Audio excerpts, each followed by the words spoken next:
Astaghfirullah. Bismillahirrahmanirrahim. Assalamualaikum warahmatullahi wabarakatuh.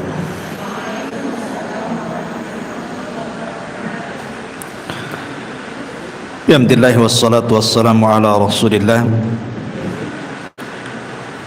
wa ala alihi wa sahbihi wa mawalah wa la hawla wa la quwata illa billahi wa ba'du. Alhamdulillah, segala puja dan puji hanya milik Allah subhanahu wa ta'ala. Salawat dan juga salam kita hadiahkan kepada Rasul kita Nabi besar Muhammad sallallahu alaihi wa ala alihi wasallam. Pembahasan di pagi hari ini, insyaallah kita akan membahas seputar renungan kematian. Dan ini pembahasan seputar alam barzah, dari mulai kematian, kemudian masuk ke alam barzah. Di sana ada himpitan kuburan, fitnah kubur, azab kubur, kemudian juga apa saja yang bisa menyelamatkan kita dari azab kubur, kemudian amal-amal apa saja yang bermanfaat bagi si mayat, dan begitu seterusnya. Ma'asyiral muslimat yang dimuliakan Allah subhanahu wa ta'ala, Allah subhanahu wa ta'ala berfirman, kullu nafsin dha'iqatul maut. Setiap jiwa itu pasti mengalami kematian. Siapapun manusianya, bahkan para nabi sekalipun disentuh dengan kematian. Walaupun ada diperselisihkan seperti Nabi Ilyas, apakah dia masih hidup, kemudian Nabi Khidir, apakah dia masih hidup, tapi pendapat yang kuat wallahu a'lam bahwa mereka juga sudah meninggal, kecuali yang dikecualikan Allah, Isa ibnu Maryam. Karena memang Allah subhanahu wa ta'ala yang berfirman bahwa Isa itu belum meninggal. Tetapi semua manusia pasti meninggal, hatta Isa sekalipun akan meninggal. Makanya ketika para ulama membahas kenapa Nabi Adam alaihi salatu wassalam diturunkan dari sorga ke bumi, supaya mengalami kematian. Sebab kalau Adam tetap di sorga, Adam tidak akan mengalami kematian. Karena sorga itu darul khulud, tempat memang dikekalkan di situ. Makanya Adam supaya disentuh dari kematian, hikmahnya adalah diturunkan dia dari sorga ke bumi.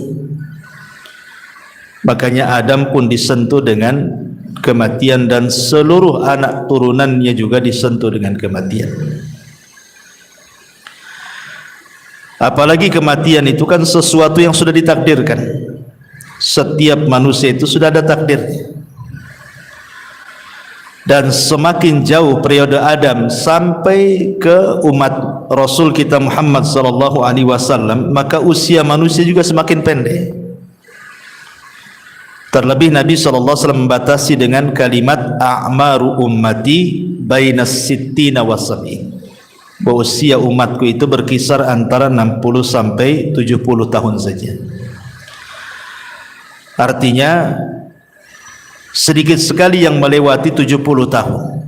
Rata-rata manusia itu 70 tahun ke bawah pasti sudah meninggal.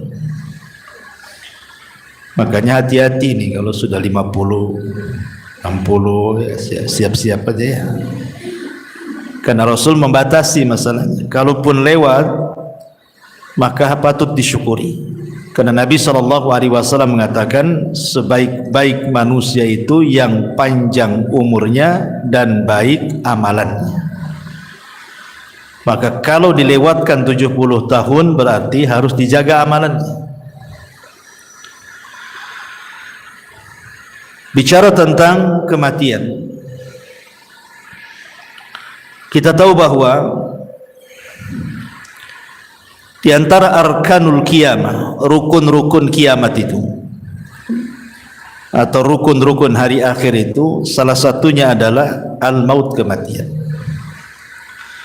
Makanya Nabi SAW mengatakan, idza mata ahadukum qamat qiyamatuh. Kalau seandainya salah seorang di antara kalian itu meninggal, berarti telah tegak kiamat padanya.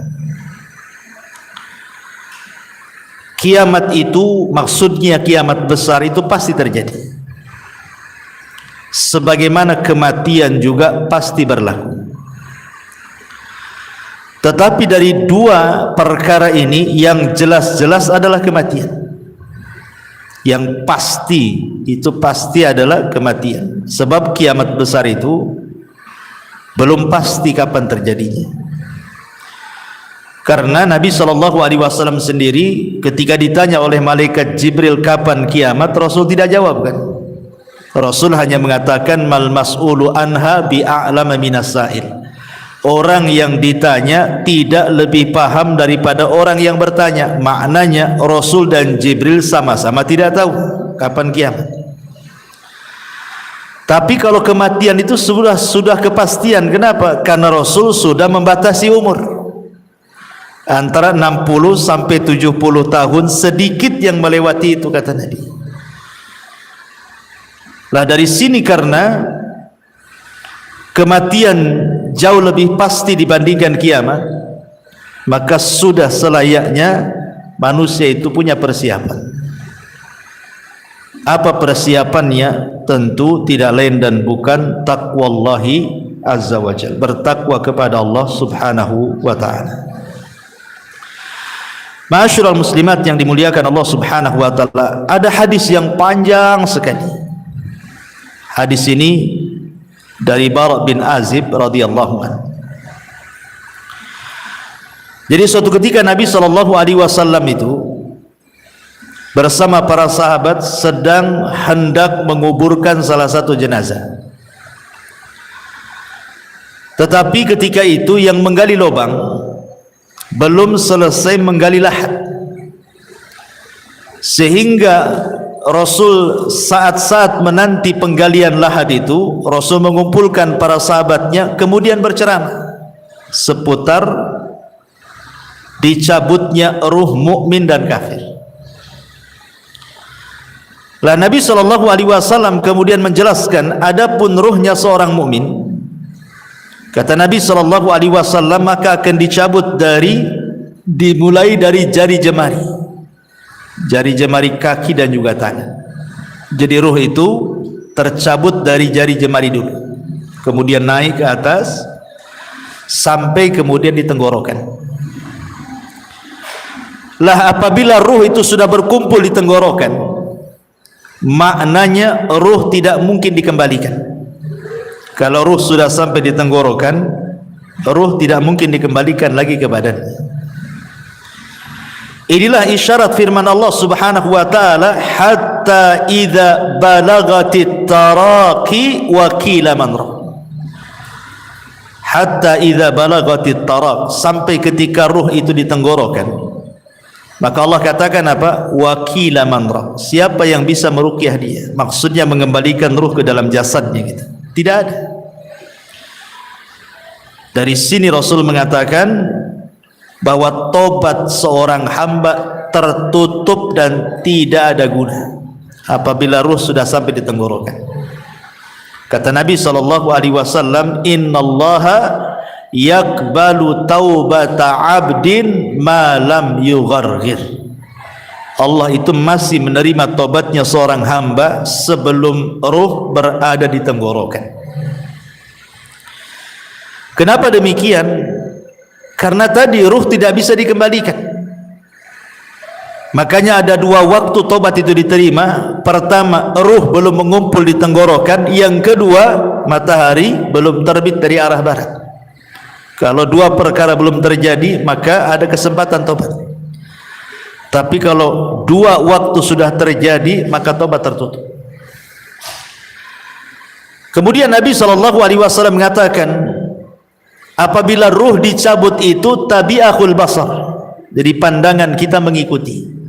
Ruh itu kan keluar dari mulut kita, kemudian keluar, nanti mata ini mengikuti ruh tercabut. Makanya setiap orang yang meninggal pasti melotot matanya karena mengikuti pandangannya.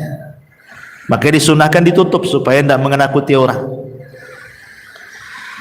Lah disitulah Allah Subhanahu wa ta'ala mengutus malakul maut dan rusulul maut. Jadi ada dua malaikat. Pertama, malakul maut yang memang tugasnya hanya mencabut nyawa. Dan malakul maut itu bukan satu malaikat seperti Jibril, satu malaikat kan, Mikail satu malaikat, Israfil satu malaikat. Malakul maut ini jumlahnya banyak. Karena setiap hari yang mati itu kan bukan satu orang. Satu dunia ini bisa ratusan bahkan ribuan. Kalau terjadi bencana seperti kemarin di Turki kan, itu bisa ribuan tuh dalam satu hari itu. Kemudian yang kedua ada namanya rusulul maut. Seperti Allah Subhanahu wa ta'ala mengatakan, tawaffathum rusuluna. Maka Allah Subhanahu wa ta'ala mewafatkan mereka dengan mengutus rasul-rasul kami. Lalu apa tugasnya rasul-rasul maut itu? Malaikat-malaikat utusan kematian itu, ada yang menyiapkan kain kapan dari sorga kalau dia ruhnya seorang mukmin. Ada yang menyiapkan hanut. Hanut itu maksudnya minyak wangi. Dan ada tugasnya membisikkan di telinga orang yang sedang sakaratul maut. Sebagaimana Allah Subhanahu wa ta'ala berfirman di dalam Al-Quranul Karim, surah Ibrahim ayat atau surah Fussilat ayat 30. Allah mengatakan, innal ladzina qalu rabbuna Allah thumma istaqamu tatanazzalu alaihimul malaikatu alla takhafu wa la tahzanu wa abshiru bil jannati allati kuntum tu'adun. Orang-orang yang mengatakan Rabb kami Allah, kemudian mereka istiqamah, maka turun padanya para malaikat saat menjelang wafatnya, kemudian membisikkan di telinganya, jangan takut, jangan sedih, berbahagialah, karena sorga sudah menanti untukmu apa yang Allah janjikan kepadamu. Dalam ayat yang lain surah An-Nahl 31-32 Allah mengatakan, yaquluna salamun alaikum udkhulul jannata bima kuntum ta'malun. Keselamatan bagi kalian, masuklah kalian ke dalam sorga karena apa yang kalian kerjakan. Makanya kemudian Nabi SAW mempermisalkan, saking lembutnya malaikat pencabut nyawa, ketika mencabut nyawa ruhnya orang yang beriman itu dipermisalkan seperti tetesan air yang terakhir keluar dari mulut teko. Makanya sering saya istilahkan kan Bu, kalau ada ibu punya teko diisi air yang banyak, kemudian kita tuang, otomatis deras sekali itu karena masih banyak airnya. Tapi kalau isi teko itu tinggal satu tetes, kemudian kita tuangkan seperti ini, tentu yang satu tetes itu akan mengalir dengan pelan karena tinggal satu tetes masalahnya. Pelan sampai masuk di moncong teko, kemudian netes di ujung teko kan gitu. Lah Rasul sallallahu alaihi wasallam mempermisalkan seperti itulah lembutnya ruh seorang mukmin ketika dicabut. Seperti tetesan yang terakhir. Saking lembutnya dari jemari naik terus ke badan sampai ke tenggorokan, sampai kemudian keluar dari mulut seorang mukmin. Tetapi walaupun demikian, yang namanya kematian itu pasti ada sakaratnya. Setiap kematian itu pasti ada keperitannya, ada rasa sakit. Dan itu dialami Nabi SAW. Kalau Nabi saja mengalami, apalagi kita. Nabi yang mengatakan wa inna lil mauti la sakarat. Rupanya dalam kematian itu ada sakaratnya, ada rasa sakitnya. Yang terkadang tidak ada yang tahu rasa sakit itu kecuali Allah Subhanahu wa ta'ala. Tetapi tentu rasa sakit yang diterima oleh seorang mukmin saat detik akhir wafat dia, boleh jadi itu adalah penggugur dosa yang terakhir. Boleh jadi rasa sakit yang dialami di dia itu adalah penggugur dosa terakhir dia. Artinya sebuah kebaikan, bukan sebuah keburukan. Tapi rasa sakit yang dialami orang kafir, munafik, fasik boleh jadi awal azab bagi dia. Terkadang kita bisa melihat ada orang koma itu berbulan-bulan disiksa oleh Allah Azza wa Jalla karena dosanya kan itu. Tapi ada orang mati itu rasanya enak nengoknya gitu. Senyum, bisa mengucapkan kalimat la ilaha illallah, tahu-tahu sedang sujud meninggal, tahu-tahu sedang ibadah meninggal, tahu-tahu baca Quran pula dia meninggal kan. Macam-macam orang meninggal. Tapi yang jelas bahwa ketika tugas malaikat maut hanya mencabut ruh itu saja selesai, maka yang bertugas selanjutnya adalah siapa? Rusulul maut. Diletakkan ruhnya di kain kafan dari sorga, kemudian dibaluri minyak wangi dari sorga, kemudian dibalut, yang subhanallah dijelaskan dalam hadis itu bau minyak wangi dari sorga itu membumbung sampai ke langit, sehingga semua para malaikat di langit itu bertanya, itu ruhnya siapa itu? Maka malaikat yang bertugas membawa ruh ini naik ke langit akan menyebutkan nama terbaik yang disukai dia ketika di dunia. Ruhnya fulan ibnu fulan. Makanya penting orang punya nama baik itu. Maka ketika ruh itu naik ke langit, disinilah Allah Subhanahu wa ta'ala memberikan kemuliaan kepada ruhnya seorang mukmin dengan menyuruh para malaikat penjaga langit itu untuk membuka pintunya, karena langit itu kan punya pintu. Jadi naik ke langit pertama dibuka pintunya, naik ke langit kedua dibuka pintunya, ketiga, keempat, sampai ketujuh, sampai melewati langit ketujuh. Entah sampai mana wallahu alam, tidak dijelaskan. Tapi yang jelas kemudian Allah Subhanahu wa ta'ala berfirman kepada ruhnya seorang mukmin ini, letakkan kembali ruh kepada jasadnya, kemudian naikkan catatannya fil illiyin. Artinya ruhnya seorang mukmin itu akan berjumpa dengan Allah. Dan perjumpaan kita dengan Allah itu di 4 tempat kan sudah saya jelaskan. 2 di dunia dan 2 di akhirat. 2 di dunia, yang pertama saat solat. Itulah saat perjumpaan kita dengan Allah. Sebenarnya saat solat itu adalah saat perjumpaan kita dengan Allah. Karena Allah yang mengatakan, wa innaha lakabiratun illa 'alal khashiin. Solat itu berat kecuali bagi orang-orang yang khusyuk. Kemudian Allah tafsirkan dalam Al-Quran siapa orang-orang yang khusyuk itu? Alladzina yadhunnuna annahum mulaqu rabbihim. Orang-orang yang yakin bahwa mereka sedang berjumpa dengan Allah. Kemudian yang kedua, ini saat sakaratul maut ini. Saat ruh dibawa oleh malaikat rusulul maut ke melintasi langit ketujuh, itu juga berjumpa dengan Allah. Dan Allah katakan kembalikan ruhnya ke dalam jasadnya, kemudian naikkan catatannya di tempat yang paling tinggi yang disebut dengan illiyin. Kemudian 2 nanti kelak pada hari kiamat, ketika Allah Subhanahu wa ta'ala menggiring manusia sesuai dengan sesembahannya. Jadi Allah akan mengumpulkan manusia itu sesuai dengan sesembahannya. Yang nyembah sapi di sana, yang nyembah ular di sana, yang nyembah batu di sana. Jadi manusia itu akan dikumpulkan bersama sesembahannya. ketika semua manusia dikumpulkan bersama sesembahannya, disitulah Allah Subhanahu wa ta'ala akan menampakkan siapa yang menyembah kepada dirinya, akan menampakkan kepada manusia yang selama ini menyembah kepada dirinya. Anehnya, di situ orang yang beriman dengan orang munafik dikumpulkan. Ketika Allah Subhanahu wa ta'ala kemudian menyingkapkan dirinya, maka semua orang-orang yang beriman sujud, tapi orang-orang munafik tidak bisa sujud. Fala yastati'un.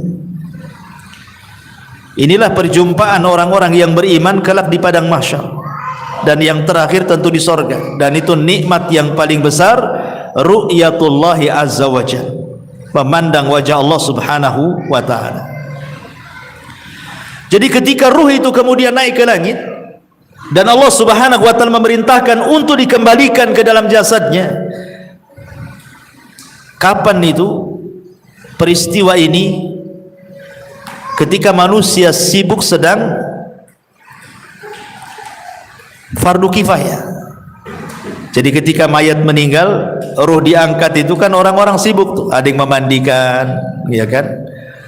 Ada yang mengkafankan, ada yang menyolatkan. Jadi mayat itu sendiri yang sudah tidak ada ruh itu sibuk sedang di fardu kifayahkan, sementara ruh itu punya kesibukan sendiri, gitu maksudnya.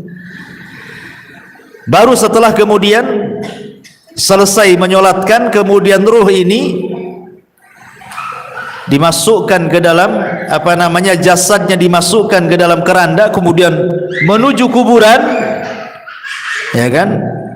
Maka ruh ini kemudian masuk di situ. Kalau ruhnya orang-orang yang beriman, maka akan bicara, qaddimuni qaddimuni, segerakan aku katanya. Jadi ketika berada di atas kendaraan itu, keranda itu, maka ruhnya orang yang beriman itu yang masuk ke dalam jasadnya, dia akan bicara, tapi tidak ada yang mendengar. Ya, walaupun mungkin suaminya, istrinya, ayahnya, anaknya, nggak ada yang mendengar. Walaupun dia teriak-teriak qaddimuni qaddimuni gitu, segerakan aku. Tapi kalau ruhnya orang kafir, ruhnya orang munafik, ruhnya orang-orang fasik, dia akan berteriak-teriak, celaka kalian, celaka kalian. Ya wailaha aina tadhhabun, celaka kalian, mau dibawa kemana aku ini, katanya. Ini kalau ruhnya orang jahat nih, mereka akan mengatakan, ya wailaha aina tadhhabuna biha, hendak dibawa kemana aku ini. Subhanallah.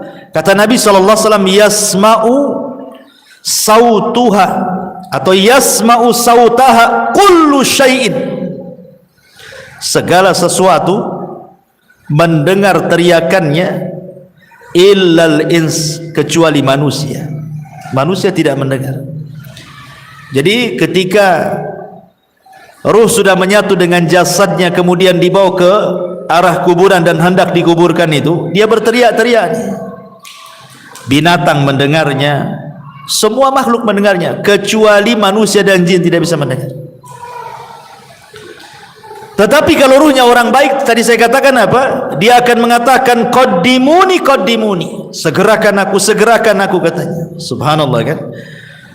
Justru senang orang-orang yang beriman itu suruh disegerakan. Dari sini Nabi SAW mengatakan apa? Asri'u bil janazah, segerakan kalian memfardu kifayahkan jenazah. Kenapa demikian? Wa in taku salihatan fa khairun tuqaddimuna. Kalau memang ini orang baik, maka anda sudah berlaku kebaikan kepada orang ini dengan menyegerakan.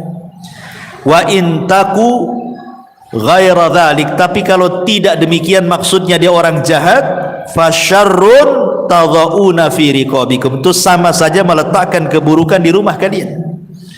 Maka segerakan. Mau orang baik segerakan, mau orang jahat segerakan. Kalau orang baik berarti kebaikan bagi si mayat, kalau orang jahat sama saja meletakkan kejahatan di rumah. Maka segerakan. Dan si mayat juga ngomong begitu, qaddimuni, segerakan aku katanya. Tapi kalau orang jahat dia mengatakan, ya wailaha aina tadhhabuna biha, mau dibawa kemana aku katanya.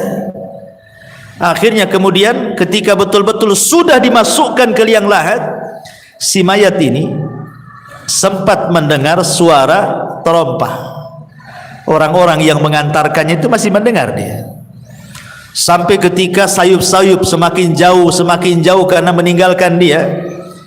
Ketika sudah les, sudah enggak ada suara lagi, maknanya dia sudah ditinggal. Dari sini kata Nabi SAW, yang pertama kali meninggalkan si mayat itu apa? Hartanya.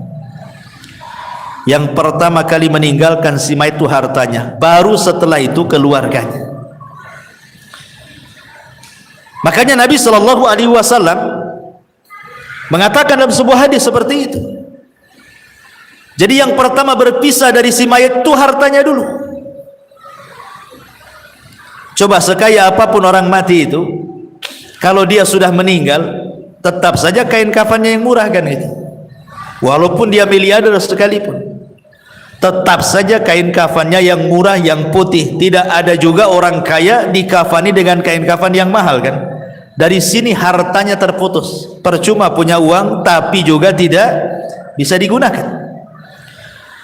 Kemudian yang kedua, keluarganya. Setelah mengantarkan ke kuburan, baru keluarganya pulang. Disitulah terpisah dengan keluarganya, baru dia hidup sendiri. Makanya Nabi SAW ketika menjelaskan tentang seputar kuburan itu, Nabi SAW mengatakan dalam hadis Abi Hurairah radhiyallahu anhu, kata Nabi SAW, anna imra'ata sauda kana taqumul masjidah. Ada wanita berkulit hitam itu biasa menyapu di masjid Nabi SAW. Kemudian wanita ini meninggal.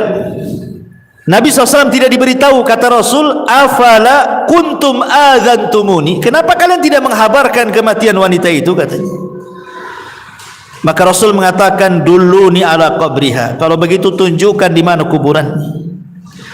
Kemudian Nabi SAW setelah ditunjukkan kuburannya, apa kata Rasul? Inna hadhil kubur mamlu'atun zulmatun ala ahliha wa inna Allah azza wa jal yunawwiruha lahum bisalati alaihim.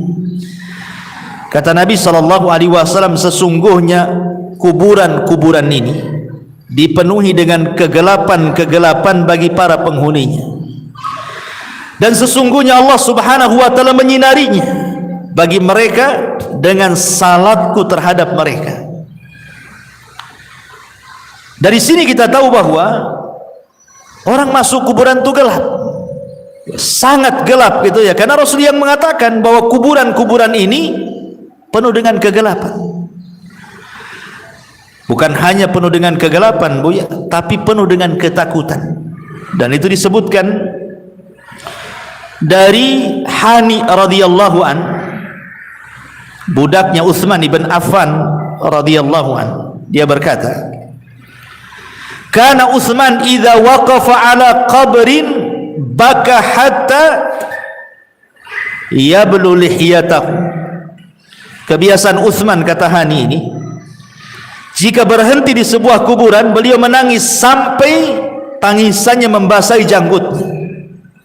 Faqila lahu, maka dikatakan kepadanya, tudzakkirul jannata wan nar fala tabki wa tabki min hada. Wahai Utsman, kau diingatkan dengan surga dan neraka tak menangis, tetapi diingatkan dengan kuburan menangis pula. Apa jawaban Utsman? Kata Utsman ibn Affan radhiyallahu anhu mengatakan, inna nabiyya sallallahu alaihi wasallam qala, karena Nabi SAW bersabda, innal qabra awwalu manzilin min manazilil akhir, fa in naja minhu fama ba'dahu aisar minhu wa illam yanju minhu fama ba'dahu ashaddu minhu. Qala wa qala an-nabiy sallallahu alaihi wasallam, ma ra'aitu mandaran qad illa al-qabru afda'u minhu. Kata Rasul. Kata Utsman ibn Affan radhiyallahu an, aku pernah mendengar Nabi sallallahu alaihi wasallam bersabda, kubur ini adalah persinggahan pertama dari persinggahan-persinggahan akhirat. Bila seseorang selamat dari keburukan kubur, maka setelahnya lebih mudah baginya. Tapi bila dia tidak selamat dari keburukan kubur, maka setelahnya lebih berat. Kemudian Utsman mengatakan, sungguh aku pernah mendengar Rasul mengatakan, aku tidak melihat satu pemandangan pun yang lebih menakutkan dibandingkan kuburan, kata Rasul. Jadi kuburan ini menakutkan dan juga menggelapkan. Lah ketika kemudian si mayat ini sedikit demi sedikit kan sudah hilang suara terompah yang didengar yang mengantarkannya itu, disitulah datang dua malaikat yang disebut dalam hadis itu namanya Munkar dan juga Nakir. Apa yang dilakukan Munkar dan Nakir? Kata Nabi dalam hadis Bara bin Azib ini, fayatihi malakani.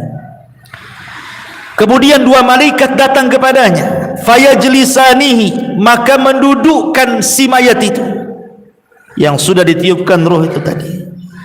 Fayaqulani lahu, maka keduanya akan membentak dan mengatakan, man rabbuk, siapa Rabbmu? Fayaqul, karena dia orang yang beriman, dia mengatakan Rabbi Allah, Rabbku Allah.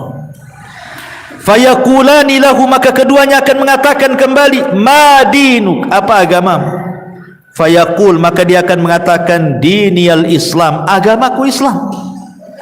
Fayaqulani lahu, maka dua malaikat akan berkata lagi, ma hadzal rajul alladzi bu'itsa fikum, tahukah kalian siapa orang yang diutus kepada kalian ini? Fayaqul, karena dia orang yang beriman, dia mengatakan huwa Rasulullah sallallahu alaihi wasallam, dia adalah Rasul sallallahu alaihi wasallam Muhammad ibn Abdullah alaihi salatu wassalam. Kemudian malaikat tadi berkata lagi, wa ma yudrik, bagaimana kau tahu dia Rasulullah? Kok bisa kamu tahu dia Rasulullah? Fayaqul, maka dia mengatakan qara'tu kitab Allah fa amantu bihi wa saddaqtu, aku membaca Al-Quran, ku beriman dengan Quran, ku benarkan Quran.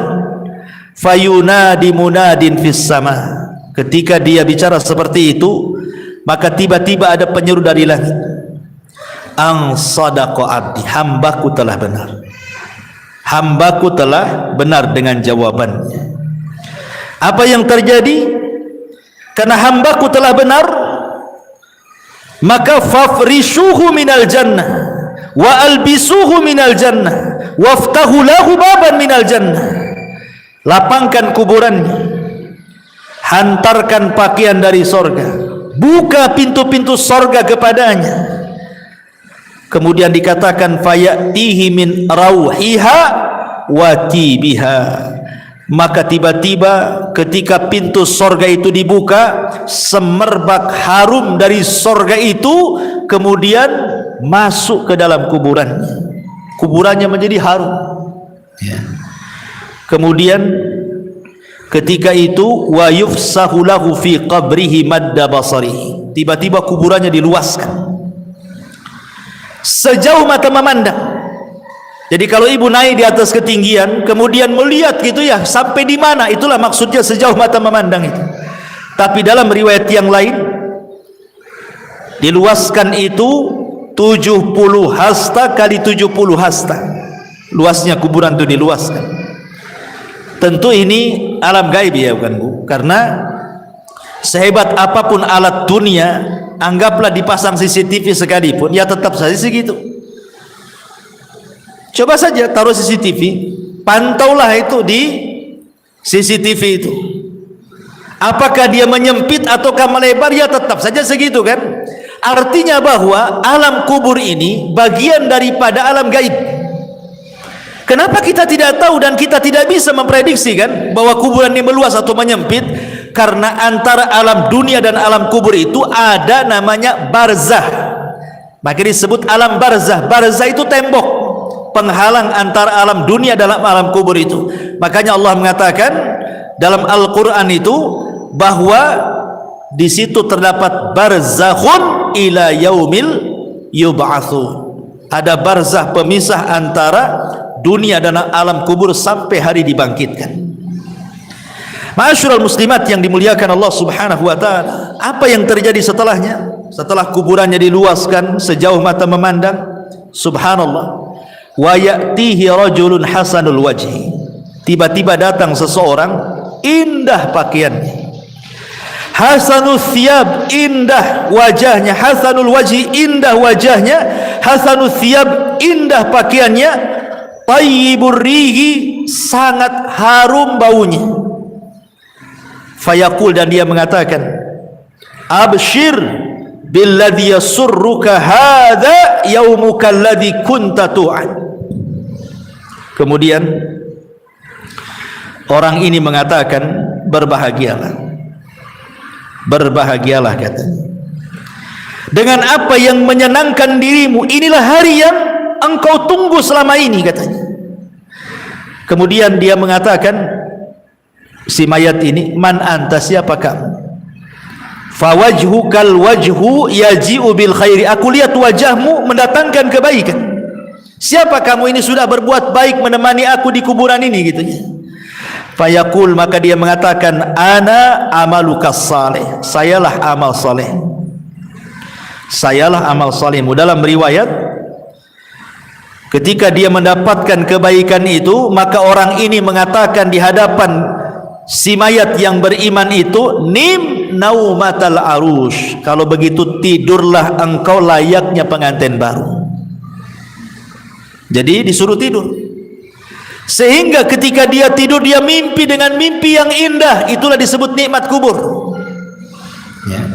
Mimpi sangat indah sekali, sehingga tanpa kemudian disadar, tahu-tahu kiamat pula dibangkitkan. Ketika kiamat dibangkitkan itulah, maka orang yang baik ini kemudian memberitahu bahwa Israfil akan meniupkan sangkakalanya. Kemudian orang ini mengatakan, siapa kamu ini sebenarnya? Maka orang baik ini mengatakan, ana amalukas saleh, sayalah amal solehmu. Maksudnya sayalah solatmu, sayalah puasamu, sayalah zakatmu, sayalah silaturahimmu, sayalah ibadahmu. Jadi ibadah itu akan menemui kita di kuburan, sebagaimana kita akan menjumpai Allah Subhanahu wa ta'ala di 4 tempat yang saya jelaskan. Kita juga akan menjumpai amal soleh kita di 4 tempat juga sama, 2 di dunia, 2 di akhirat kan itu ya. Adapun di dunia kita bisa rasakan amal soleh kita kan. Ibu kalau hari-hari ngaji seperti ini kan tambah itu kan iman kita itu rasanya itu mau ibadah itu semangat, itu artinya kita mendapatkan amal soleh kita di dunia itu ada pengaruhnya. Sebagaimana orang maksiat kan ada pengaruhnya bukan, futur malas gitu ya kan. Maka amal soleh juga kita bisa dapati gitu ya, dengan semangatnya kita beribadah. Karena iman dalam definisi ahli sunnah itu yazidu bitta'ah, bertambah karena ketaatan. Kita bisa rasakan itu. Kemudian yang kedua, di sini dalam kuburan ini kita akan mendapatkan amal soleh kita dalam wujud manusia, sehingga ketika ditanya, siapa engkau ini? Wajahmu kok wajah yang baik sekali. Maka dia akan mengatakan, ana amalukas soleh, saya amal solehmu. Artinya kita akan mendapatkan amal soleh kita kan di kuburan ini dalam bentuk manusia yang akan menemani kita sepanjang kita di kuburan kita. Sehingga sebagian para ulama ketika membahas apakah orang-orang yang dikubur itu bisa merasakan perjalanan waktu, sama dengan kayak ibu kita sekarang kan bisa kita merasakan perjalanan waktu kan Bu ya, pagi aktivitasnya apa, siang aktivitasnya apa, sore apa, malam apa, besok pagi lagi kan bisa kita merasakan aktivitas waktu itu berjalan kan itu ya. Ya, hari, minggu, bulan, tahun kita bisa merasakan. Pertanyaannya, apakah orang-orang yang dikubur juga merasakan ada aktivitas waktu sehari-hari? Pagi, siang, sore, malam, ke pagi lagi, siang, sore, malam, ke pagi lagi gitu ya. Sementara orang-orang yang dikubur itu kan ada yang sudah lama kan. Kalau yang meninggal di zaman Rasul kan sudah 14 abad berarti kan. Sudah 14 abad sampai sekarang nggak dikiamat-kiamatkan. Atau yang sebelum Nabi umpamanya, tentu lebih lama lagi orang itu di kuburan itu. Apakah mereka akan merasakan bimururil waktu, kata ulama, dengan berjalannya waktu itu? Maka ulama membagi dua, kata ulama, memerinci. Kalau yang di kuburan itu mereka orang-orang yang beriman, baik dari umat Nabi atau umat-umat sebelumnya, dan mereka mendapatkan nikmat kubur, maka mereka tidak akan merasakan berjalannya waktu.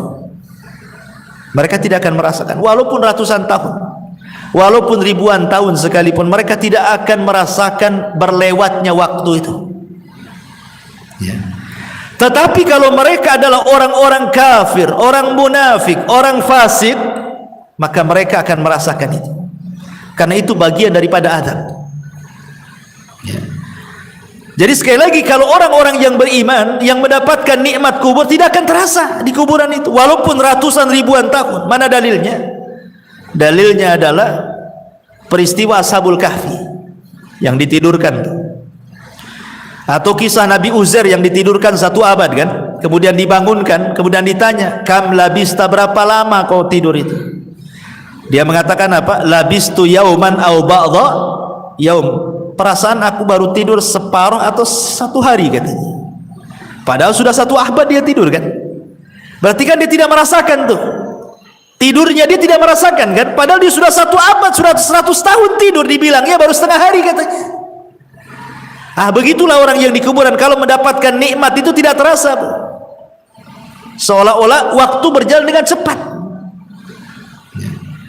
Tetapi kalau orang terkena azab, itu rasanya penat, lama waktunya menunggu. Ya samalah, bukan? Kita menanti orang jenuh gitu kan, lama kali kan, rasa mau balik saja, nggak datang-datang, ditengok tak nampak lagi, ditengok tak nampak, ya dah, saya tinggal aja lah, kan ada kejenuhan tuh ya. Tapi kalau asik bu ya, ibu pengantin baru dengan suami kan, nongkrong tuh di taman, tahu-tahu maghrib, ya kan, namanya orang nikmat, nggak pandang, kok tahu-tahu maghrib katanya kan. Ya, jadi dari sini di dunia ini kita bisa rasakan dalam kondisi nikmat dengan dalam kondisi tidak nikmat kan, itu lah di kubur kurang lebih seperti itu ya. Tetapi apakah kemudian orang-orang yang dikubur juga akan merasakan layaknya kita juga perasa gitu, kalau ibu lagi sedih kan, ada perasaan tersiksa jiwa ini kan, atau ada masalah rasanya rungsep kehidupan ini kan. Apakah juga orang-orang di kuburan akan merasakan seperti itu? Ya, mereka juga akan merasakan. Kapan itu? Apabila ditangisi orang yang ada di atas. Kalau orang yang di atas itu melakukan niyaha, niyaha itu meratap kepada orang yang ada di kuburan itu, maka orang yang ada di kuburan itu merasa diazab. Maksud diazab itu bukan azab fisik, bukan, tapi azab jiwa. Jiwanya itu sedih, tersiksa ya. Makanya kenapa Nabi SAW melarang, tidak boleh seseorang itu melakukan niyaha kan, karena mayat itu yu'adzab, akan diazab, kata Nabi SAW, biniyahatil hayyi, karena niyahahnya, meratapnya orang yang hidup kepada orang si mayat, akan diazab. Maksudnya bukan azab fisik, tetapi dia tersiksa, hatinya tersiksa gitu ya, karena sebab tangisan orang-orang yang di atas. Makanya dilarang. Niyah itu termasuk dosa besar. Nabi SAW sampai mengatakan, kalau orang yang meratap itu tidak bertobat, kata Rasul, maka dia akan dibangkitkan kelak pada hari kiamat dengan dipakaikan pakaian dari ya, dari besi panas dulu yang timah panas, kemudian dari baju yang gatal, yang nggak bisa dicopot, gatal saja ya, naudzubillah. Jadi mereka pun akan merasakan apa namanya ya, bahasa kitanya rungsep tuh ya, hatinya itu nggak tenang, disebabkan tangisan orang-orang yang di atas kuburan. Makanya tidak boleh, kalau ada orang yang meninggal, ikhlaskan saja. Kalau menangis, menangislah sebagai tangisan rahmat karena kesedihan, bukan karena menolak takdir kan. Karena ada orang yang menangis itu karena menolak takdir kan bu ya, meraung-raung, nanti kalau anak-anak besar jadi apa, kamu sudah nggak ada, macam-macam kan itu ya. Nanti Allah yang menentukan takdirnya, bukan si bapak yang sudah meninggal kan itu ya. Jadi itu yang tidak boleh, karena Niha itu seolah-olah tidak terima dengan takdir. Guling-guling, nangis-nangis, robek-robek, pukul-pukul, pangkas-pangkas rambut dan begitu seterusnya. Baik. Intinya bahwa kembali bahwa ketika kemudian si mayat itu diberikan nikmat oleh Allah Subhanahu wa taala, nikmat kubur, maka dia tidak akan merasakan dengan berjalannya waktu. Waktu itu akan panjang, tahu-tahu sudah dikiamatkan. Tapi yang perlu ibu pahami bahwa di dalam peristiwa-peristiwa kubur itu, sebelum dua pertanyaan malaikat mungkar dan nakir yang disebut dengan fitnah kubur itu, ada peristiwa yang sebelumnya dilalui manusia yang disebut dengan dhaghtatul qabrin, himpitan kuburan. Jadi himpit dulu, baru setelah itu fitnah kubur, gitu maksudnya. Dan ini disebutkan oleh para ulama tentang masalah himpitan kubur ini. Di antaranya adalah yang disebutkan oleh pendapat Abu Hanifah, wa dhaghtatul qabri wa adzabuhu haqqun, himpitan kuburan kemudian siksa kubur itu adalah perkara yang benar-benar akan terjadi. Jadi perkara himpitan kuburan dan azab kubur, kata Abu Hanifah, ada sesuatu yang benar-benar akan terjadi. Bahkan Al-Imam Al-Muzani rahimahullah ta'ala mengatakan,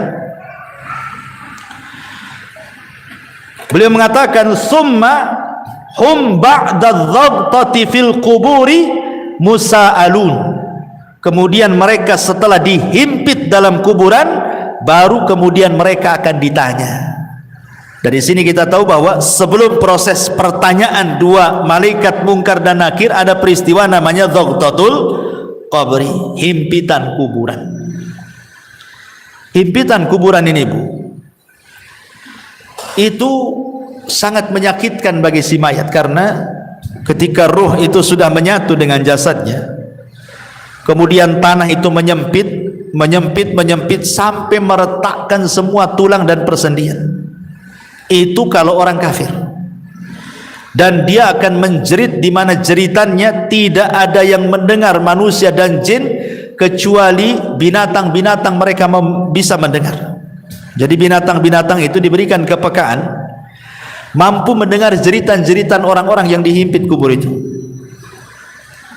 Masalahnya, lalu bagaimana dengan orang-orang yang beriman? Maka ulama menjelaskan bahwa himpitan kuburan bagi orang-orang yang beriman itu tidak sebagaimana himpitan kubur bagi orang-orang kafir, munafik ataupun orang-orang fasik. Maksudnya apa? Maksudnya himpitan orang yang beriman itu layaknya seorang ibu sedang memeluk anaknya. Jadi kalau ada anak bayi ibu peluk gitu ya, seperti itulah seorang mukmin ketika dihimpit oleh kuburan. Jadi tanah itu seolah-olah ibu bagi kita, dan kita anak dari tanah itu. Jadi tanah itu menghimpit kita itu seperti seolah-olah ibu memeluk seorang bayi. Kenapa demikian?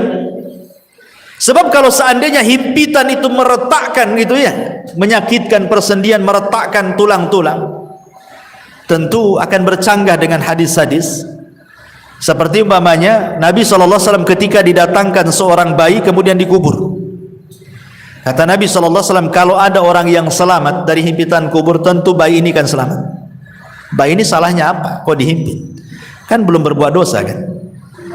Berarti himpitan bayi ini tidak akan mempengaruhi kepada bayi. Atau ketika Nabi SAW menceritakan tentang Sa'd bin Mu'adz, seorang pemimpin Aus, yang ketika meninggal itu kan bergegar arasnya, 70.000 malaikat turun mengantarkan jenazahnya. Kemudian Nabi SAW mengatakan, kalau ada orang yang selamat dari himpitan kubur, inilah orangnya, katanya. Maksudnya Sa'd bin Mu'adz. Tapi dia pun tak selamat. Berarti menunjukkan bahwa bukan himpitan kubur kepada Sa'ad bin Mu'adh atau kepada bayi tidak akan sama dengan himpitan kepada orang-orang kafir. Ya, makanya ulama memberikan catatan himpitan kuburan kepada orang-orang yang beriman layaknya seorang ibu memeluk bayinya dengan lembut. Jadi bukan sebuah siksaan gitu maksudnya, tetapi justru sebuah kabar gembira. Baru setelah himpitan baru namanya fitnah kubur, pertanyaan tadi ya. Baru setelah itu tergolong manusia kepada dua kelompok, bisa masuk pada nikmat kubur, bisa masuk kepada azab kubur ya. Baik, ma'asyiral muslimat yang dimuliakan Allah Subhanahu wa taala. Ini satu sisi ya.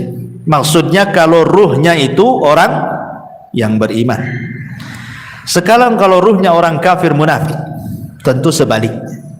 Sebaliknya daripada ruhnya orang-orang yang beriman. Ya. Di antaranya adalah Nabi SAW mengatakan kalau ruhnya orang kafir ketika dicabut, Bu, itu Nabi SAW mempermisalkan seperti safud. Safud itu macam pisau yang bengkok seperti ini. Ini safud, ini pisau bengkok macam serulit gitu ya. Kemudian didatangkan kambing wol yang belum dicukur. Taulah ibu kan kambing Australia yang banyak gimbal-gimbal tuh rambutnya. Ya, kemudian pisau ini dibenamkan di kambing wol tadi. Kemudian setelah itu disiram.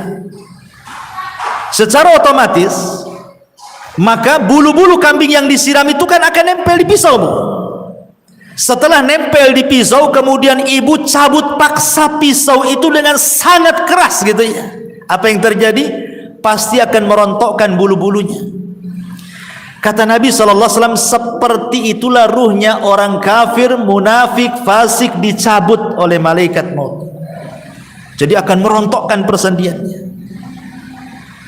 Karena ketika malakul maut mencabut ruhnya orang kafir, munafik, fasik itu, maka rusulul maut akan menghembuskan dan menakut-nakuti di telinga orang-orang yang akan dicabut itu dan mengatakan, hei ruh yang busuk, ruh yang jahat, ruh yang jelek, keluar.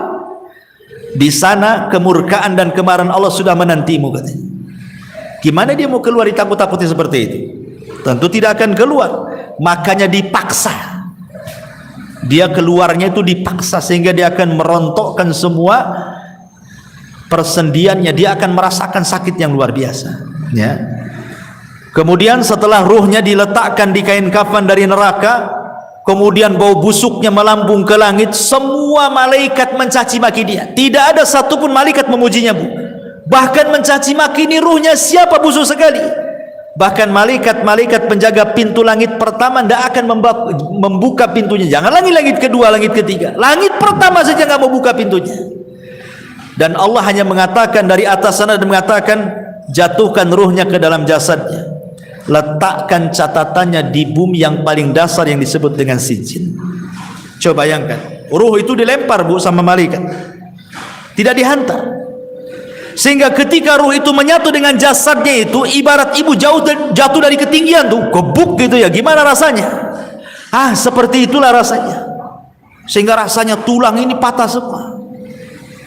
Karena yang merasakan sakit itu bukan jasad, Bu, ruh.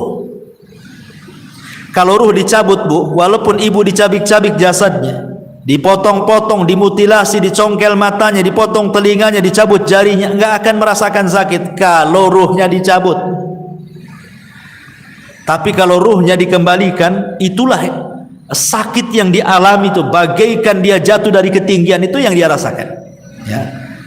Sudah itu pula kemudian tiba-tiba dihimpit kuburan gitu, retak semuanya kan. Sudah jatuh dari ketinggian, dihimpit dengan kuburan, makin retak semuanya lah. Sedang dia merasakan sakit, tiba-tiba dibentak pula malaikat Munkar dan Nakir. Kayak apa tuh coba? Siapa Rabb? Siapa nabimu? Ya. Siapa agamamu? Ya, nggak bisa jawab lah dia. Dia aja masih merasakan sakit yang luar biasa. Ya. Makanya ma'asyiral muslimat yang dimuliakan Allah Azza wa Jal, maka dia akan terus menjerit-jerit dalam kuburannya. Manusia dan jin tidak akan mendengarnya kecuali hewan-hewan atau binatang-binatang yang Allah takdirkan mampu mendengarnya. Ma'asyiral muslimat yang dimuliakan, dan begitu seterusnya. Dan Allah Subhanahu wa taala ketika dia tidak sanggup menjawab, apa kata Allah? An kadzaba abdi, hambaku telah berdusta. Bukakan pintu neraka, hempaskan panasnya. Lah disitulah dia akan mengalami yang disebut dengan azab kubur. Ya. Ini sekilas tentang kematian, fitnah, himpitan, azab dan juga nikmat kubur. Baik. Kita masuk pada pembahasan berikutnya. Ma'asyiral muslimat yang dimuliakan Allah Subhanahu wa taala. Kalau kita sudah tahu dan kita yakin dan percaya di sana ada nikmat dan azab kubur, lalu apa saja hal-hal yang bisa kita ini terhindar dari itu semua? Apa caranya supaya kita bisa terhindar dari azab kubur itu? Karena begini Bu, dalam sebuah hadis tentang Nabi SAW. Jadi suatu malam Nabi SAW itu pernah bermimpi Bu. Dalam mimpinya datang dua malaikat kemudian membawa dia. Dan mimpinya Nabi itu wahyu, lain dengan mimpi kita. Dibawa ke sebuah tempat ya. Kemudian disitulah rupanya diperlihatkan tentang azab-azab yang luar biasa. Sampai Rasul heran, kenapa mereka? Azab apa yang mereka lakukan gitu ya?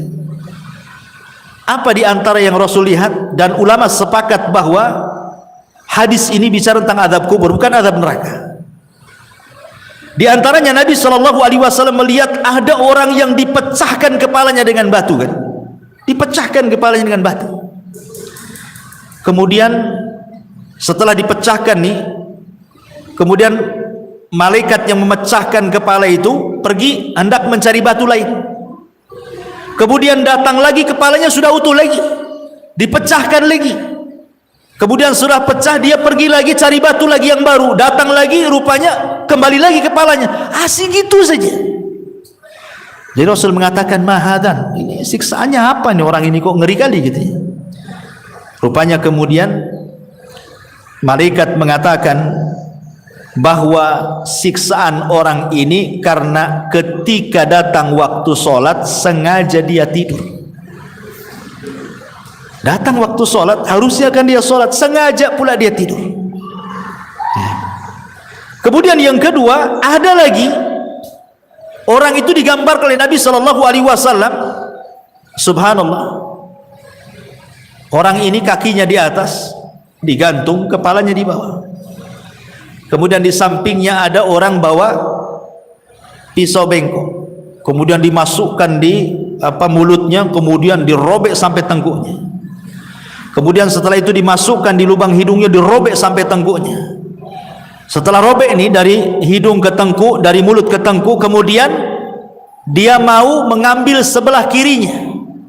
Ketika diambil sebelah kirinya, sebelah kanannya sudah kembali lagi ya. Kemudian dirobek dari sebelah kiri, mulut sampai ke tengkuk, hidung sampai ke tengkuk. Ketika pindah ke sebelah kanan, balik lagi ke semula gitu. Asik gitu saja. Sehingga Rasul mengatakan, kenapa orang ini? Maka kemudian malaikat ini mengatakan, karena ketika di dunia ini dia suka berdusta sampai dustanya itu membumbung ke ufuk katanya. Maksudnya apa dusta membumbung ke ufuk itu Bu? Maksudnya dusta membumbung ke ufuk itu maksudnya dustanya itu sampai menyebar kemana-mana. Dahulu orang berdusta menyebar itu kan sulit Bu. Pamannya kita mau berdusta, untuk menyebar di satu puskopkar ini agak sulit karena kan dari mulut ke mulut. Tapi kalau sekarang ini kita nulis di medsos saja sebuah berita hoax, itu sudah menyebarkan satu dunia bukan? Jadi hadis ini baru dipahami oleh para ulama, rupanya inilah yang dimaksud orang berdusta sampai membumbung ke ufuk itu. Sekali nulis kemudian langsung di-share, bukan hanya satu grup, satu dunia tahu. Inilah maksudnya berdusta membumbung ke ufuk ini. Naudzubillah, sekarang loh hari-hari orang berdusta semua orang lihat. Ya, maaf saya minum.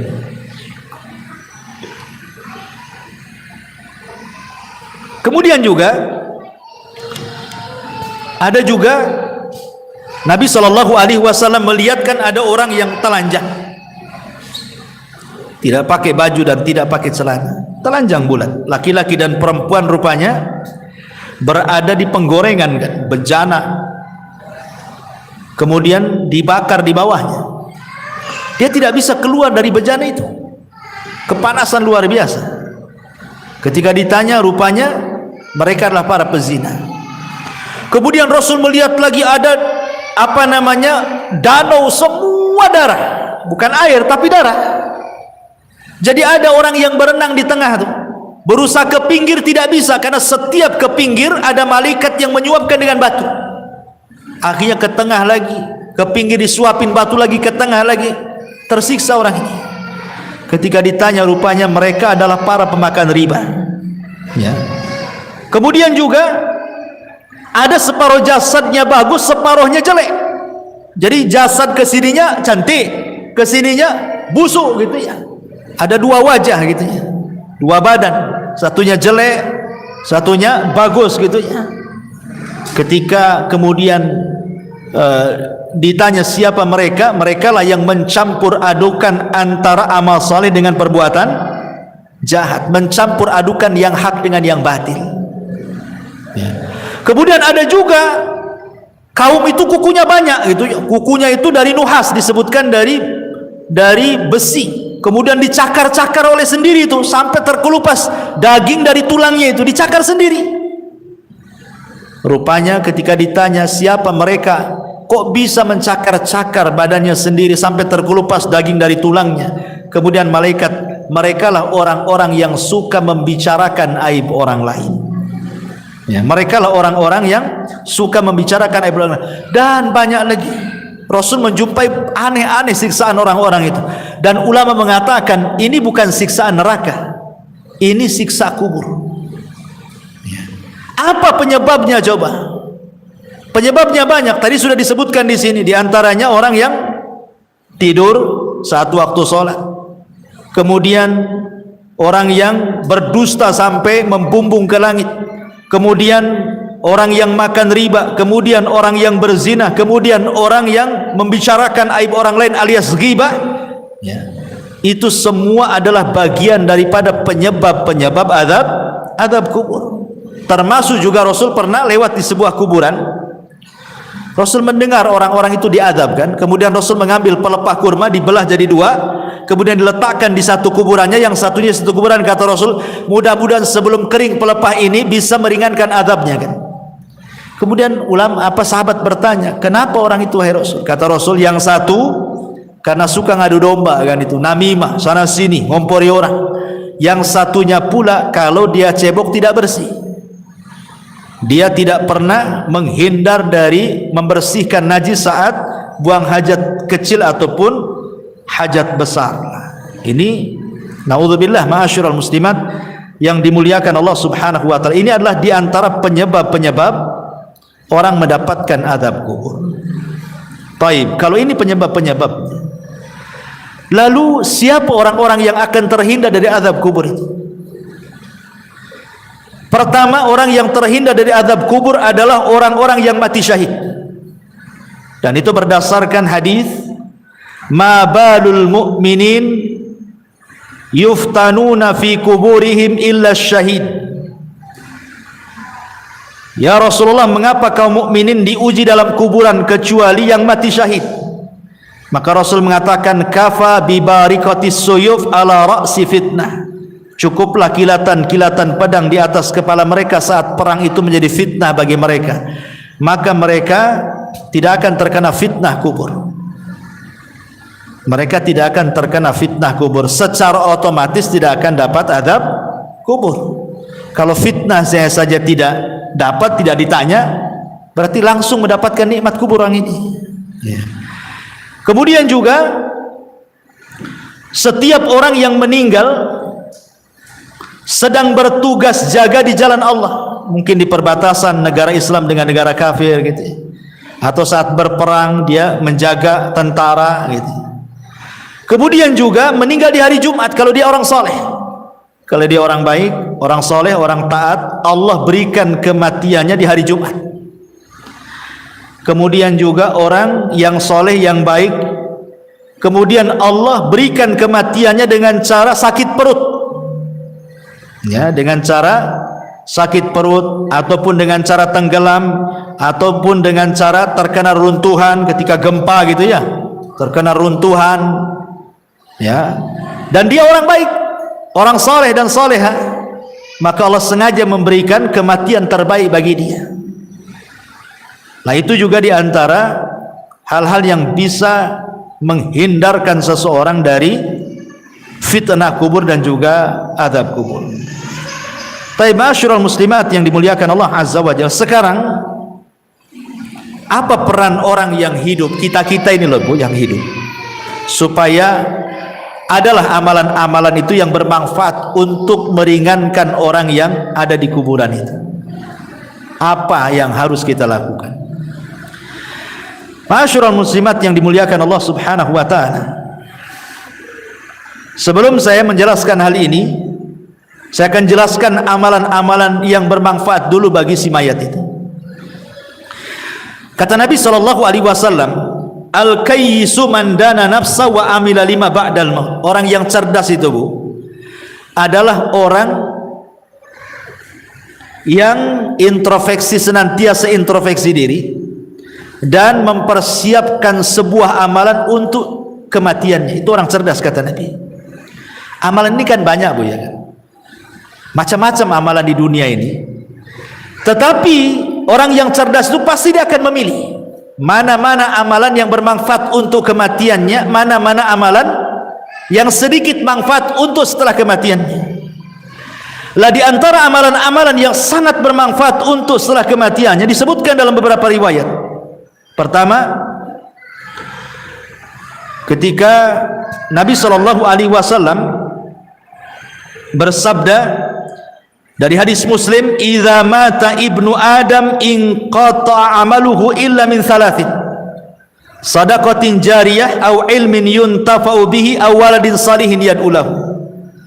Apabila anak Adam meninggal dunia, terputus amalnya kecuali 3 perkara: sedekah yang mengalir, ilmu yang bermanfaat, atau anak saleh yang mendoakan orang tuanya. Hadis yang kedua, hadis dari Abu Hurairah radhiyallahu an yang dikeluarkan Imam Ibnu Majah. Rasul mengatakan, "Inna mimma yalhaqul mu'min min amalihi wa hasanatihi ba'da mautihi." Sesungguhnya yang sangat bermanfaat bagi seorang mukmin dari amalannya setelah kematiannya dan dari kebaikannya setelah kematiannya, pertama, ilman 'allamahu wa nasyarahu. Ilmu yang ibu pelajari, kemudian ilmu itu didakwahkan ibu dan ibu sebarkan.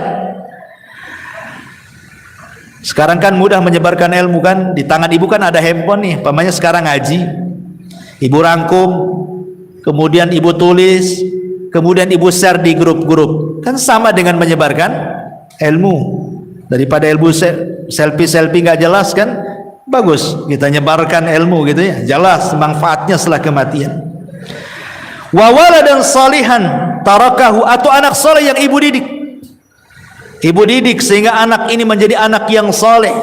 Tidak mesti anak sendiri, entah anak saudaranya, entah anak orang, ibu ambil angkat, ibu didik sampai dia paham agama, kemudian ibu meninggal dan dia mendoakan, maka itu sangat bermanfaat.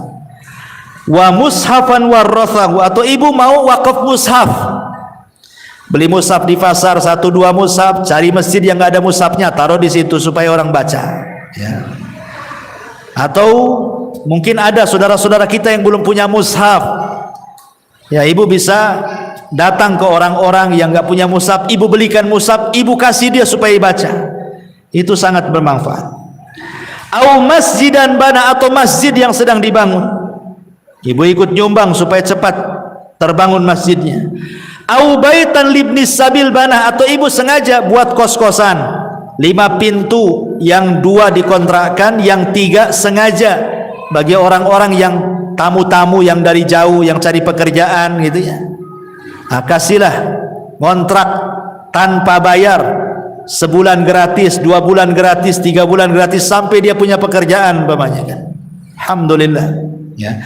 Ataupun nahron ajrah, Ataupun mungkin ada masjid, ada pesantren, ada masyarakat butuh air. Ibu danai buat sumur bor atau beli air atau apa. Aw sadaqatan akhrajaha min malihi fi sihhatihi wa hayatihi. Atau ibu sedekah ketika ibu sehat. Ketika ibu masih hidup ibu bersedekah. Yalhaquhu min ba'di mauti, itu bisa sampai setelah kematiannya. Ini amalan yang bermanfaat bagi si mayat. Kemudian juga hadis yang ketiga, hadis Jarir ibn Abdillah al-Bajali.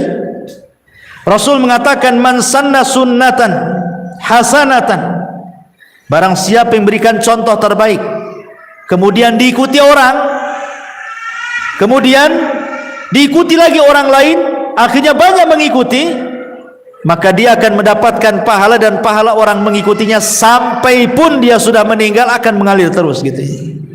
Ini juga memberikan contoh yang terbaik kepada orang lain.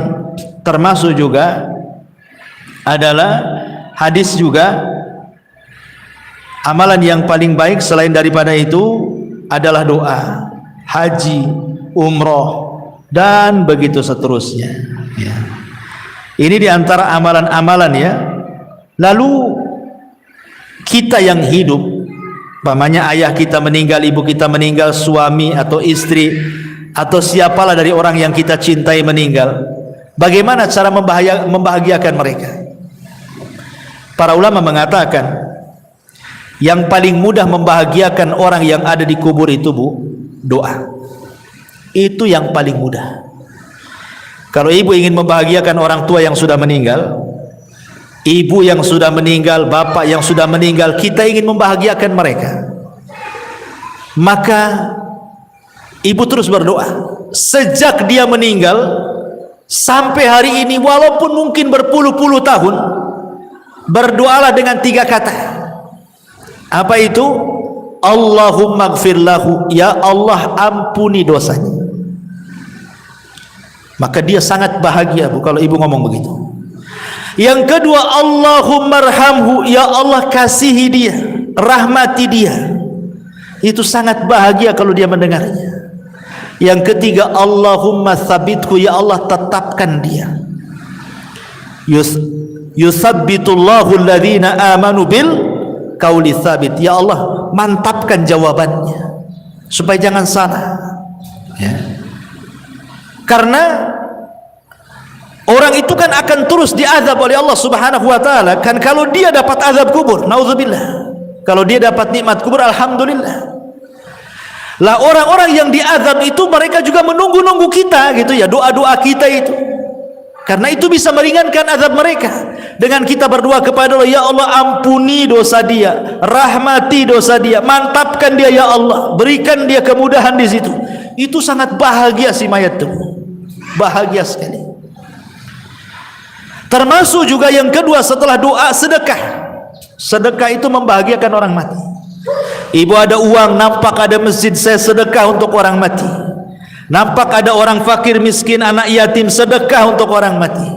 Nampak ada orang yang perlu kita bantu, sedekah untuk orang mati. Dan begitu seterusnya bu. Itu sangat bahagia orang si mayat itu. Itu sebenarnya yang bisa membahagiakan orang yang sudah mati itu. Doa dan sedekah. Itu yang sudah jelas-jelas. Ya, adapun yang lain kan jadi perselisihan para ulama, seperti baca Quran itu jadi khilaf ulama. Nah, kita kan cari yang jelas-jelas saja, yang tidak ada khilaf ulamanya di situ. Ya. Jadi itu diantara hal-hal yang bermanfaat bagi si mayat. Yang paling penting adalah doa dan juga sedekah. Dan ingat, jangan sampai niyah. Itu akan menyakiti hati dia. Jangan sampai niyah, meratap. Makanya kenapa dalam Islam itu wanita dilarang sering-sering datang kuburan kan? Bahkan Rasul mengatakan la'anallah zawarat, dalam riwayat zuwarat al-kubur. Allah melaknat wanita-wanita yang suka ziarah kubur. Maksudnya suka ziarah kubur ini karena bahasanya pakai siagul mubalaghah. Zuwarat atau zawarat itu menggunakan siag al-mubalaghah, artinya yang sering-sering. Boleh sekali-kali tapi jangan sering-sering. Karena sering-sering ziarah kubur itu akan menggugah sehingga orang itu takut meratap. Ya, meratap itulah yang tidak boleh. Makanya cukuplah para wanita ini berdoalah dalam solat-solat, dalam sujud, terutama dalam sujud ya. Itu yang paling efektif dalam sujud, karena kedekatan kita dengan Allah itu saat sujud. Minta saat sujud, minta saat sepertiga malam. Itu sangat bahagia orang-orang yang ada di kuburan dengan doa-doa kita kepada mereka, dan itu yang dinanti-nanti. Nah, ini juga diantara hal-hal yang berkaitan dengan hal-hal yang bisa membahagiakan mereka. Wallahu alam. Saya kira cukup, sudah hampir setengah 12. Taib, sebelum saya tutup, kalau ada yang bertanya silakan.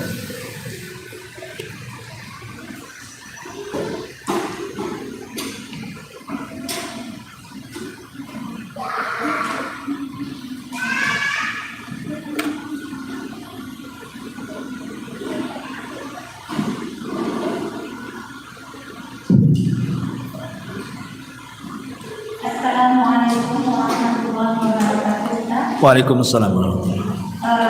Di bab yang setelah mulai kita lebih tempat terus adalah pengaruh orang merasa di kuburan, maka orang yang meninggal akan merasakan tidak tenang.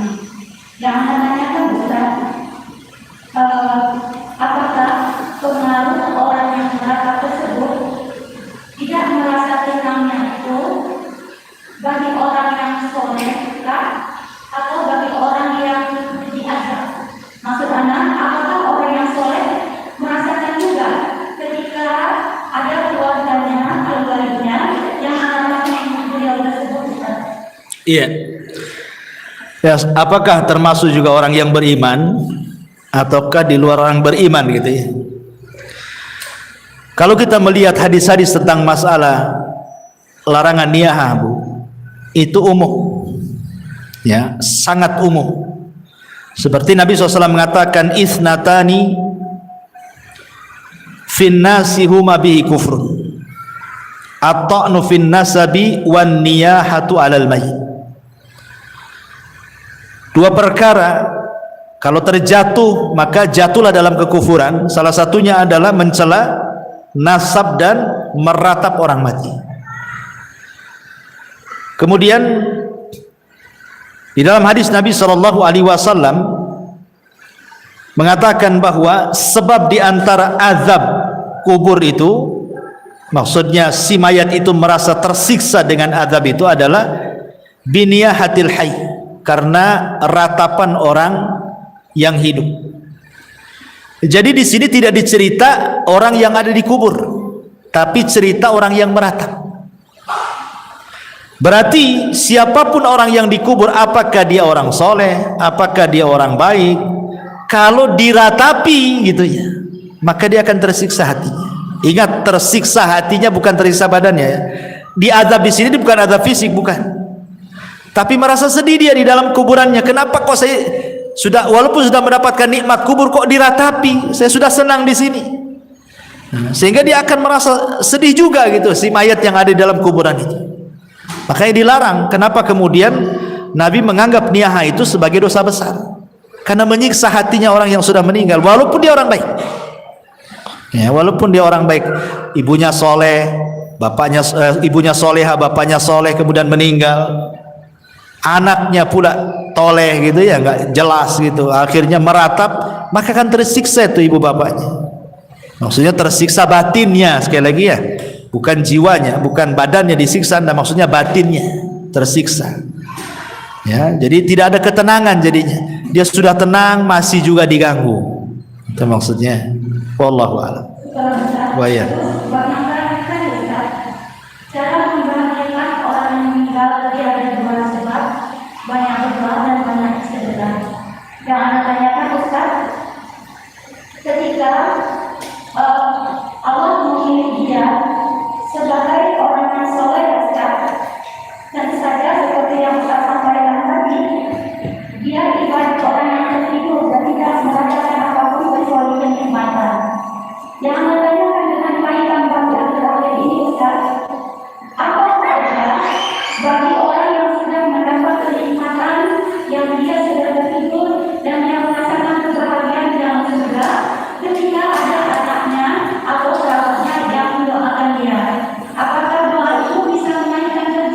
Iya. Tentu kalau dia mendapatkan nikmat kubur kemudian kita doakan, kita kirim, maka itu sebagai syafaat. Akan diangkat lagi derajatnya. Makanya ada seorang ibu dijelaskan dalam sebuah hadis itu, dia tidak banyak beramal, tiba-tiba diangkat derajatnya. Kemudian dia mengatakan, ya Rabb, aku kan tidak banyak beramal, kenapa kau angkat derajatku? Apa kata Allah? Bistighfari waladaki, karena istighfar anakmu kepadamu, diangkat derajat. Kalau dia orang baik, makin diangkat derajatnya dengan pengaruh doa-doa anak-anak yang soleh semasa hidupnya. Maksudnya begitu. Ya, wallah. Iya.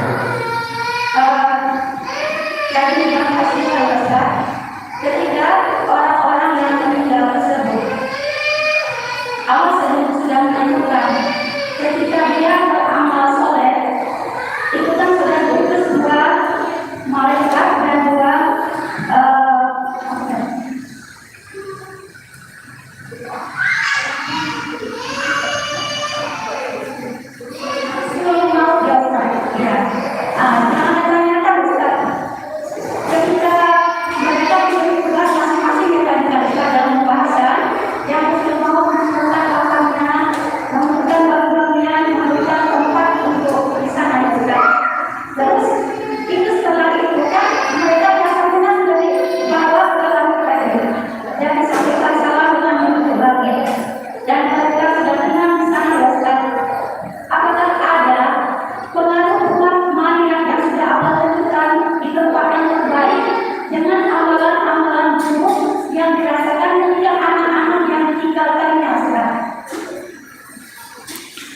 ya, alhamdulillah. Kalau dia orang baik kemudian anak-anaknya tidak baik, itu kan disebabkan karena apa dulu ya kan? Apakah orang tua ini sudah berusaha mendidik, tapi Allah takdirkan anak pula jadi fitnah, maka orang tua berlepas diri karena dia sudah mendidik. Pamannya dari kecil ibu sudah berusaha nyekolahkan di tempat yang baik, di pesantren, bawa guru ngaji, di rumahnya pun luar biasa. Setelah besar pula tiba-tiba orang tua meninggal, anaknya pula terkena pergaulan bebas, jahat, akhirnya futur, tidak istiqomah, akhirnya tidak soleh kan. Maka orang tua ini tidak ada hubung kait dengan anaknya. Sebagaimana Nuh alaihi salatu wassalam ketika berusaha mengajak Kan'an naik ke atas perahu, ya bunayyarkam ma'ana, naik wahai anak, tapi Kan'an tak mau. Akhirnya Allah mengatakan, sudah tinggalkan, innahu laisa min ahlik, dia bukan keluargamu lagi. Jadi kalau orang tua sudah berusaha mengarahkan tapi anak pula yang berbelok, itu orang tua tidak bisa disalahkan, artinya tidak akan menanggung dosa anak ya. Tapi kalau orang tua soleh sendiri membiarkan anaknya gitu ya, maka dia akan kenalah dosa anaknya, karena dia tidak bertanggung jawab. Dia akan terpengaruh di situ dan dia pun pasti akan mendapatkan hal-hal dalam kuburan kan, karena itu kan termasuk dosa. Orang tua membiarkan anaknya tidak bertanggung jawab kan dosa. Iya jelas, karena dia berbuat dosa lah kan gitu. Di dunia aja berbuat dosa. Orang tua membiarkan anak kan dosa. Jelas dosa anak. Bahkan itu termasuk durhakanya orang tua kepada anak. Seperti yang dulu pernah saya ceritakan, ada anak dilaporkan sama orang tuanya ke Amirul Mukminin Umar bin Khattab karena jahat. Kata orang tua ini, wahai Amirul Mukminin, hukum anak saya, jahat dia sama saya kata. Akhirnya Amirul Mukminin lihat dohir kasusnya, hampir mau menghukum anak itu. Kata anak itu cerdas, tunggu dulu wahai Amirul Mukminin, bisa enggak saya bicara kata. Kata Amirul Mukminin, bicara. Anak ini mengkiaskan, Amirul Mukminin saya enggak bercerita kata. Ada orang membeli seorang budak wanita, kemudian digauli budak wanita itu. Setelah hamil dia tidak suka kehamilannya, dia hanya ingin gauli saja. Lahirlah kemudian dari budak itu anak laki-laki. Karena tidak suka dari awal, tidak punya keinginan punya anak dari budak, akhirnya dibiarkanlah anak itu sampai besar akhirnya jahat. Kira-kira wahai Amirul Mukminin yang disalahkan bapaknya, tuannya atau anaknya kalau itu jahat? Kata Amirul Mukminin, ya bapaknya lah salah. Kata anak itu kisah itu saya ini, kata. Maka Amirul Mukminin mengatakan, tutup kasusnya. Sebelum anakmu durhaka kepadamu, engkau sudah durhaka kepada anak. Kan itu ceritanya. Ya, jadi tidak semua durhaka itu berasal dari anak orang tua pada anak pun bisa durhaka gitu maksudnya. Ketika tidak mendidik kan, berarti kan dosa besar, dia melanggar karena tidak bertanggung jawab. Sementara Rasul mengatakan kullukum ra'in wa kullukum mas'ul, kalian itu pemimpin dan akan ditanya setiap kepemimpinannya kan. Ya jelas pengaruh itu, dosa anak itu akan terbawa kalau itu kesalahan orang tua. Ya, wallahu a'lam. Tadi Ustaz sampaikan amal soleh yang tidak umum tempat tadi yang silakan belum dijaga Ustaz. Yang pertama ketika kita dalam majelis, yang kedua ketika di dalam kuburan dalam bentuk manusia. Yang kedua di akhirat, ya ketika dalam bentuk catatan. Iya.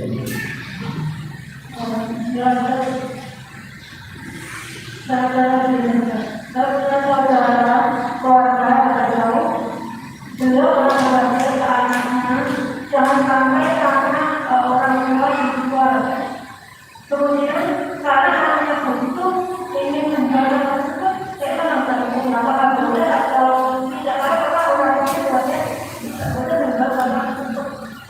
itu harta waris. Harta waris dibagi, dijual. Karena wasiat itu tidak boleh di atas kebatilan. Wasiat itu harus yang baik. Itu kan wasiat jangan dijual kemudian meninggal, nanti jadi ribut ahli warisnya. Ya kan, wasiat itu yang baik. Kalau yang tidak baik kan tidak perlu ditaati. Kalau sampai kemudian cerai-berai gara-gara warisan, sebaiknya nggak apa-apa melanggar wasiat, karena wasiatnya kan tidak sesuai dengan syar'i. Harusnya kan tidak begitu wasiatnya. Kalau saya mati bagi kan itu harusnya. Itu wasiat yang benar. Maka sebaiknya dibagi, Om. Kalau tidak masalah. Iya, sekarang generasi anak pertama mungkin tidak ada masalah. Nanti yang satu mati, kemudian datang pula anaknya. Yang namanya hidup ini kadang pasang surut. Kadang-kadang saya pernah menyaksikan, Bu, ada orang itu ketika ekonominya bagus, dia nggak mau harta waris, nggak mau. Cukup dengan yang ada saja. Allah takdirkan bankrupt dia, baru ngorek-ngorek waris. Artinya bahwa manusia itu pasti akan mengalami pasang surut kan. Ada orang yang ketika sehat merasa saya tidak perlu waris, ketika sakit nggak punya duit, mau berobat, melirik harta waris akhirnya kan. Butuh juga dia. Kalau yang lain menahan, zalim dia mau berobat gak ada duit, zalim jadinya. Orang ini mau berobat, apa dibiarkan dia mati nggak dicairkan warisannya? Itu sama dengan membunuh saudaranya. Ya sebaiknya makanya kata Rasul itu cepat waris itu dibagi supaya satu bermanfaat bagi ahli waris untuk modal, untuk biaya perobatan, untuk pendidikan anak, atau manfaat bagi si mayat. Boleh jadi anaknya yang baik, dia dapat waris karena sudah kaya, warisan gak seberapa, saya sedekahkan sajalah untuk orang tua saya, kan jadi manfaat kan. Jadi manfaatnya itu bisa ke orang mati, bisa ke ahli warisnya. Itu kalau waris itu. Kalau tidak, banyak konflik itu, banyak bunuh-bunuhan gara-gara waris. Ya silaturahim terputus gara-gara waris. Banyak madharatnya waris itu kalau nggak seperti begitu. Wallahu a'lam. Salah satu seperti orang yang kami bagaimana dengan orang kafir ketika meninggal itu karena dibunuh kemudian kedalaman apakah kita diazab? Kalau dia mati kafir ya lah. Kalau dia mati kafir, umpamanya dia mati kecelakaan, ya tetap dia akan dapat azab kalau dia mati kafir. Karena kekafiran itu kan sudah pilihan dia. Kita ini sudah diutus Nabi, sudah dicetak Quran banyak-banyak, ustadz-ustadz di mana-mana berceramah gitu kan. Tetap saja dia dengan kekafirannya. Apakah Allah akan disalahkan? Tidak.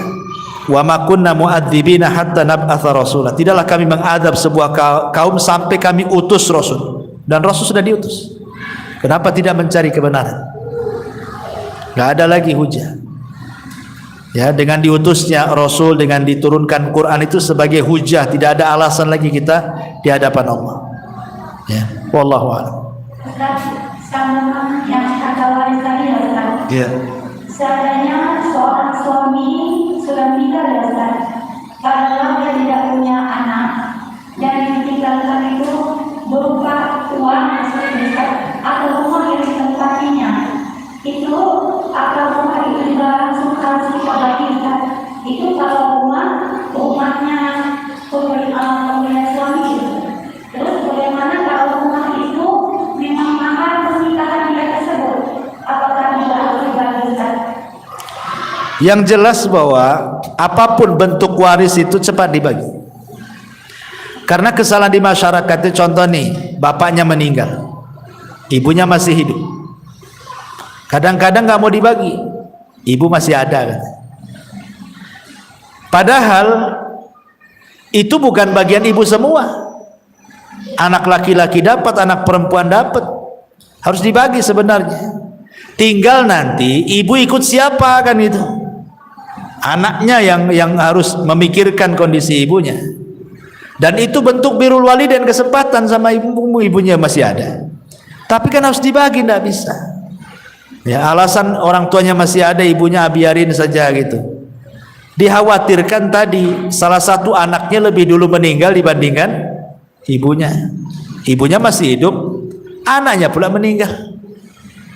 Kan dia nggak menikmati harta kekayaan warisnya dari orang tuanya kan? Nggak pernah menikmati. Dia mau senang-senang, mau sedekah, mau apa, nggak pernah menikmati. Ini tadi Ustaz, kalau dia tidak punya anak, tidak punya keluarga, apa langsung dibagi dengan kerabat suaminya Ustaz? Ya jelas kan, ahli waris itu kan ada yang dalam bentuk asobah.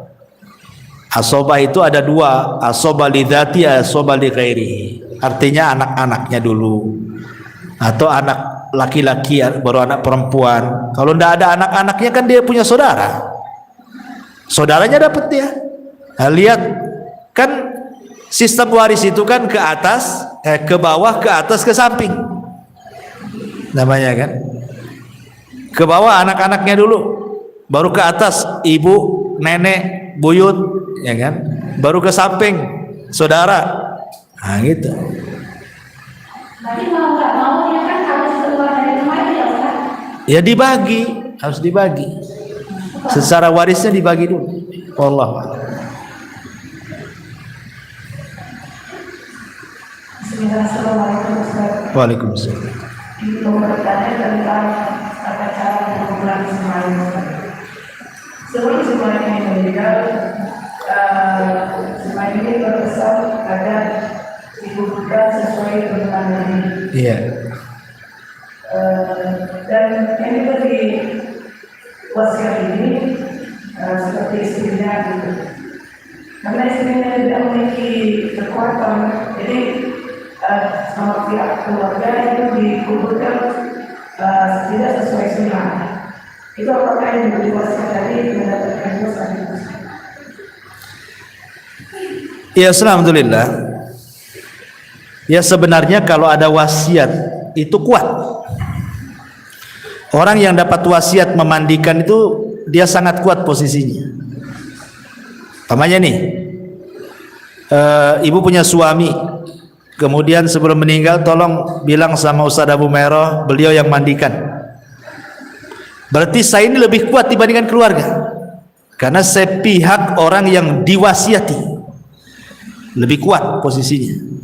Ya, harusnya kan pihak keluarga tahu. Nah, makanya kenapa wasiat itu kalau bisa perlu ditulis. Kalau sekarang mungkin direkam gitu ya, ada handphone kan. Nah, kadang keluarga nggak percaya kan, mana ada deh wasiat-wasiat, pandai-pandai kau aja katanya. Takutnya gitu pula kan. Makanya harus ditulis wasiat itu supaya dibaca oleh semuanya. Ya, kalau keluarga nggak percaya kan ada bukti itu. Datangkan orang pintar, para ustadz, nanti kan dijelaskan sama keluarga. Ya, karena masalah wasiat itu kan semua orang paham, takut melanggar wasiat itu. Ya. Sekarang masalahnya kalau wasiat hanya berbisik-bisik sebelum meninggal, dia berbisik, tolonglah kalau saya meninggal kau yang mandikan. Nah, tapi karena terkalahkan dengan keluarganya, akhirnya yang harusnya ibu mandikan keluarganya pula yang lain atau orang lain fardu kifayah yang lain mandiin kan itu. Ya minimalnya ibu ikut mandikan di situ. Ikut mandikan di situ.